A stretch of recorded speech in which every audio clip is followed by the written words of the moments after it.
የባህር በር ጉዳይ ዋናው ዓላማ ቀድሜ ከእናንተ ጋር እንደተወያየሁት የባህር በር ጥያቄን ማንሳት ማንሸራሸር ነውርነቱ አክትሟል። ከማንም ዓለም ጋር ስንነጋገር ትክክል ነው። በዓለም ላይ የእናንተን ያክል ቁጥር ኖሮት ትልቅ ሀገር ሆኖ የባህር አክሰስ የሌለው ሀገር የለም። ነገር ግን በንግግርና በውይይት በሰጥቶ መቀበል መርህ መሆን አለበት። ግጭት እንዳትገቡ ጥንቃቄ ያስፈልጋል ይላሉ እንጂ አያስፈልግም የሚል ሰው ኦልሞስት ጠፍቷል። የለም። ይሄ ለኢትዮጵያ ትልቅ ድል ነው። ስለ አባይም ስለ ቀይ ባህርም መነጋገር ይቻላል። ስለ አባይም ስለ ቀይ ባህርም በዊን-ዊን አፕሮች አብሮ መስራት ይቻላል። ስለ አባይም ስለ ቀይ ባህርም እንደ ጋራ ሀብትነት መጠቀም ይቻላል። ናሬሽን፣ እሳቤ፣ ንግግር ግልጽ ሆኗል። አንዳንድ ሰዎች ይሄ መንግስት ይሄንን ጉዳይ ያነሳው ለአጀንዳ ነው፣ ለፖለቲካ ነው፣ ለምርጫ ነው እያሉ ሲያሙ ይሰማል። ግን ይህ ሐሜት ውሃ አይቋጥርም። ምክንያቱም የኢትዮጵያ የወደብ የሲ አክሰስ ጥያቄ ላለፉት 10-15 ዓመታት በተለያየ ደረጃ እንደ ፖለቲካል ዲስኮርስ ስንወያይበት የቆየን ጉዳይ ቢሆንም ቢያንስ ባለፉት 5-6 ዓመታት በመንግስት ደረጃ ንግግር ከማድረጋችን በላይ የመደመር ሲሪየስ መጽሐፎች የመጨረሻው የመደመር ትውልድ በ2014 የወጣው የዛሬ 3 ዓመት ገደማ ሳይወጣ በፊት የታሸ ስራ ነው። በመጨረሻው አካባቢ 240 ገጽ ላይ መልሳችሁ እንድታዩት የጂኦፖለቲካል እይታ ለውጥ ይላል ርዕሱ። የጂኦፖለቲካችን እይታ መለወጥ አለበት የሚል ሐሳብ ያነሳል። ቀይ ባህርንና አባይን እያነሳ ቆይቶ ገጽ 245 ላይ በሁለት የውሃ አካላት ስር ይላል። መጽሐፍ እኮ ነው፣ 3 ዓመቱ ነው። ያም መጽሐፍ ለሁሉም ሰው አድና ለጎረቤትም ለሁሉም ሰው ያውቁታል። የመንግስት እሳቤ ሁለቱን ውሃ በሚመለከት ምን እንደሚመስል ቁልጭ አድርጎ ያሳያል። የተከበረው ምክር ቤት ግን አንድ ክሪቲካል ነገር አስምሮ እንዲገነዘብ የምፈልገው የዚህ የሁለቱ ውሃ ናሬሽን መደመር ከመጽሐፉ በፊትም ነበር። መደመር ላይ አልተቀመጠም። የመደመር መንገድ ላይ አልተቀመጠም። የመደመር ትውልድ ላይ የተቀመጠው የትውልድ ጉዳይ ስለሆነ ኮንሸስ ነበር። ትውልዱ ይህንን ጉዳይ ሲሪየስሊ አይቶ ምላሽ መስጠት አለበት የሚል እምነት ነበር። በሚስጥር ግን ሳይሆን በግልጽ የተጻፈ ነው፣ ማንም ሰው ማየት ይችላል። የቀይ ባህር ፍላጎታችን ከሶማሌ፣ ከጅቡቲ፣ ከኤርትራ፣ ከኬንያ የሚያጣላ የሚያዋጋ መሆን የለበትም።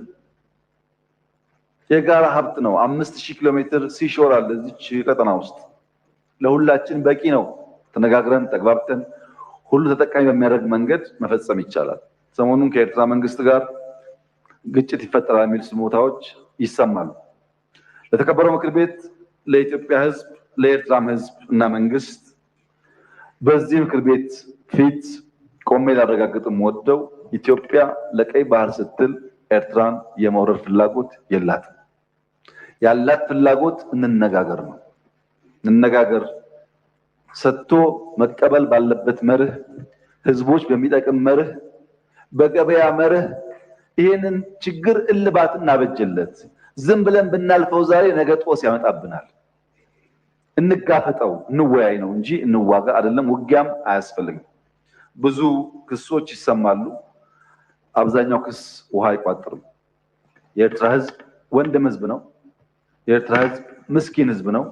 እንደ ኢትዮጵያ ለማድረግ የሚፈልግ ህዝብ ነው። የሚያስፈልገው ልማት ነው፣ ውጊያ አይደለም። ተባብረን መልማት፣ ተባብረን መስራት ነው እንጂ አንዱ አንዱን መውጋት የኛ እቅድ አይደለም። በሌላ መንገድ ኢትዮጵያ ላይ ማንም ሀገር ወረራ ሊፈጽምና ከጀመርነው ህልም ሊያስቆመን ይችላል የሚል ስጋት ደግሞ የለብንም። ጭራሽ ስጋት የለብንም። ይሄም መሰማር አለበት። ማንም ደፍሮ አይሞክረንም። በቂ ዝግጅት ስላለ የምንዘጋጀው ግን ውጊያ ለማስቀረት ስለሆነ በእኛ ኢኒሼቲቭ ከማንም ጋር የመዋጋት ፍላጎት የለንም። እንደምታስታውሱት ሶማሊያ ጋር ይዋጋሉ የሚባል በጣም ብዙ ንግግሮች ነበሩ። የፈታንበት መንገድ አይታችኋል። በሶማሌና ኬንያ መካከል ችግር ሲፈጠር ዘለን የገባነው እኛ ነን። በሱዳን ወንድሞች መካከል ችግር ሲፈጠር ዘለን የገባን እኛ ነን። ሳውት ሱዳን ችግር ሲፈጠር ዘለን የገባን እኛ ነን። በአካባቢያችን ሰላም፣ ልማት እንዲመጣ ስለምንፈልግ እስከ ዛሬ ከማንም ጋር አንድ ጥይት ተኩሰን አናውቅም። ወደፊት የኛ ፍላጎት ይሄው እንዲቀጥል። ምንም አይነት ትንኮሳ ከየትኛውም ወገን መኖር የለበትም። ትንኮሳ ካለ ምላሹ ከፍተኛ ስለሚሆን በእኛ ወገን ግን ትንኮሳ እንደማይደረግ እያረጋገጥኩ የቀይ ባህር ጉዳይ ለኢትዮጵያ የህልውና ጉዳይ ነው። ብልጽግና ኖረ አልኖረ፣ ይሄ ምክር ቤት ኖረ አልኖረ፣ 130 ሚሊዮን ህዝብ፣ ኢኮኖሚው እያደገ ያለ ህዝብ፣ መለወጥና ከድህነት መውጣት የሚፈልግ ህዝብ ጫፍ ጫፉ ተሰምሮለት ተዘግቶ እስር ቤት ሊቀመጥ አይችልም።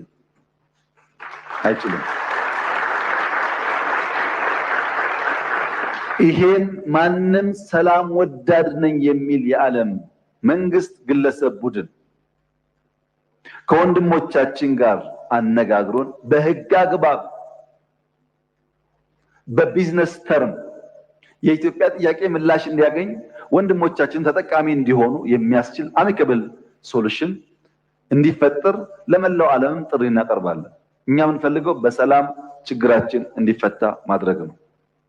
የቀይ ባህር ጉዳይ የማይፈታ ህልም ነው፣ የሩቅ ጊዜ ህልም ነው። እንዴት እንደዚህ አይነት የሩቅ ጊዜ ህልም ይሄ መንግስት ያስባል የሚሉ ግለሰቦችና ቡድኖች አልፎ አልፎ ይደመጣሉ። ይሄ ዓለም አንድ ግለሰብ ኩባንያ ማርስ ላይ ወጣለው የሚልበት ማርስም ወጥቼ ወርሳለው ቢልበት ዓለም ውስጥ እየኖር 30 እና 40 50 60 ኪሎ ሜትር ያለችን ቀይ ባህር ለመንካት አናልምም ማለት የሚቻል አይመስለኝም። እኛ ህልመኞች ነን። ህልማችን ግን ብልጽግና ነው። ህልማችን ልማት ነው። ህልማችን ውጤት ነው። ህልማችን ማደግ ነው። ብቻችን አይደለም፣ እንደ አፍሪካ ማደግ ነው። ለዚህ እድገት ከአፍሪካ ወንድሞቻችን ጋር በትብብር በንግግር በአባይም በስንዴም በማዳበሪያም በጋዝም በወርቅም በሌላውም ጉዳይ ተባብረን በጋራ እንድንለማ ጥሬን አቀርባለሁ።